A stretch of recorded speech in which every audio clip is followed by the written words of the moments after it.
A lot of people do not lose faith all at once. Sometimes it begins quietly. A prayer that stayed unanswered longer than expected. A season that did not make sense. An outcome that completely contradicted what you thought God would do. And you start asking yourself, why have I trusted God sincerely and life still became painful, uncertain, or unresolved? Because sometimes the crisis is not whether God exists. It is whether the version of faith you built can survive disappointment. This is the inner atlas, where we map the inner life. A lot of people were taught faith through invisible formulas. If you obey God, things should work out. If you trust enough, life should eventually make sense. If suffering continues, then maybe something must be wrong. And at first, those formulas can feel emotionally stabilizing. They make life feel predictable. They create the feeling that if you do the right things spiritually, you can protect yourself from chaos. But eventually, reality interrupts the equation. An answer to a prayer doesn't come as fast as you thought. A relationship breaks. A loss happens. A season stretches longer than expected. And suddenly, the questions become much heavier than they used to be. Did I misunderstand God? Was my faith not strong enough? Why does this feel so different from what I expected? Many people are quietly carrying disappointment with God that they do not know how to talk about honestly. Because they are afraid disappointment means their faith is failing. Sometimes the exhaustion is not only spiritual, it becomes emotional too. You start feeling anxious around uncertainty. Waiting becomes emotionally heavy. Silence starts feeling personal. And after enough disappointment, some people stop expecting deeply at all. Not because they stopped believing in God completely, but because they are trying to protect themselves from more pain. Because underneath outcome-based faith is often something much deeper. Fear, loss of control, emotional fatigue. And the terrifying possibility that life may not always be interpretable through simple answers. Most people do not realize how much outcome-based faith connects to deeper psychological patterns. The human mind naturally searches for certainty because certainty feels emotionally safe. So the brain instinctively builds simple interpretive equations. Obedience equals blessing. Suffering equals punishment. Delay equals abandonment. Peace equals God's presence. Pain equals God's absence.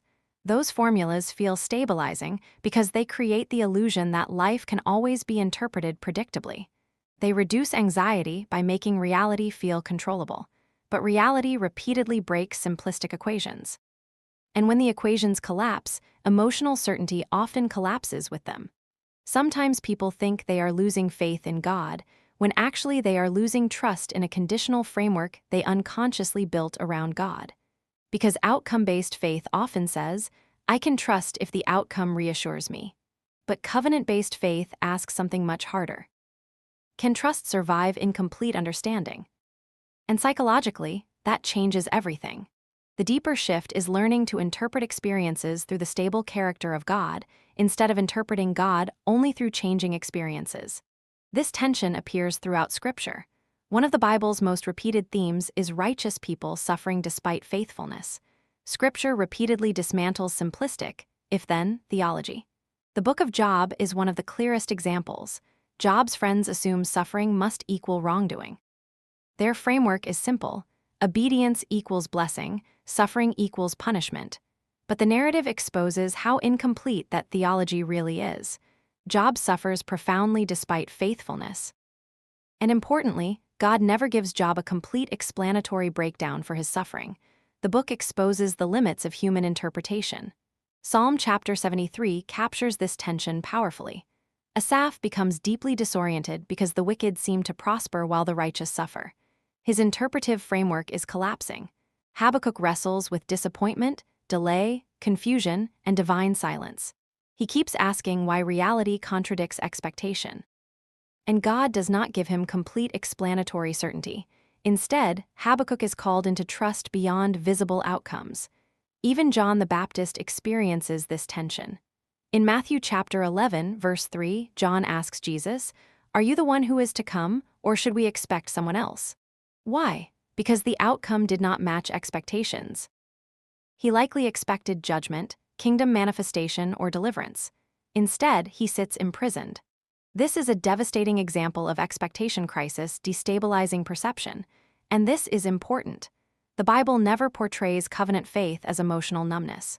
Scripture is filled with lament, grief, waiting, confusion, questioning, and emotional honesty, because covenant faith is fundamentally relational, not transactional. It is rooted in God's character, promises, nature, and relational faithfulness. Covenant-based faith says, I trust because of who God has revealed himself to be. Covenant in Scripture carries the idea of enduring relational faithfulness that survives wilderness, delay, suffering, silence, and apparent contradiction.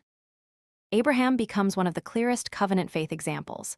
God promises descendants, yet years pass and circumstances seem incompatible with the promise. But Romans chapter 4 describes Abraham learning to trust God's character despite visible contradiction. This tension reaches its deepest expression in Jesus himself. Many expected a visible triumph, political victory, and immediate kingdom dominance. Instead, suffering, humiliation, crucifixion, and apparent defeat emerged. In Matthew chapter 26, Jesus prays, "If it is possible, let this cup pass from me." This is not a lack of faith. It is honest human anguish expressed within surrendered relationship, and the resurrection reveals something enormous. Apparent contradiction is not always final truth. God's faithfulness can still exist even when circumstances temporarily appear incompatible with hope. Deeper spiritual maturity is not about avoiding uncertainty, but about remaining anchored to God in the middle of it. Learning to move from trusting outcomes to trusting God's character. That does not remove pain. It does not deny grief, confusion, or disappointment, but it changes what becomes stable underneath those experiences. And part of spiritual healing is learning that disappointment does not automatically mean abandonment. Silence does not automatically mean rejection, and suffering does not automatically mean God is absent. If this resonated with you, consider subscribing for more conversations about identity, growth, faith, and the deeper patterns shaping our lives. And if you think someone else might need this right now, feel free to share it with them. I'd also love to hear your thoughts in the comments. What part of this stayed with you the most? Thank you for being here. I'll see you in the next reflection.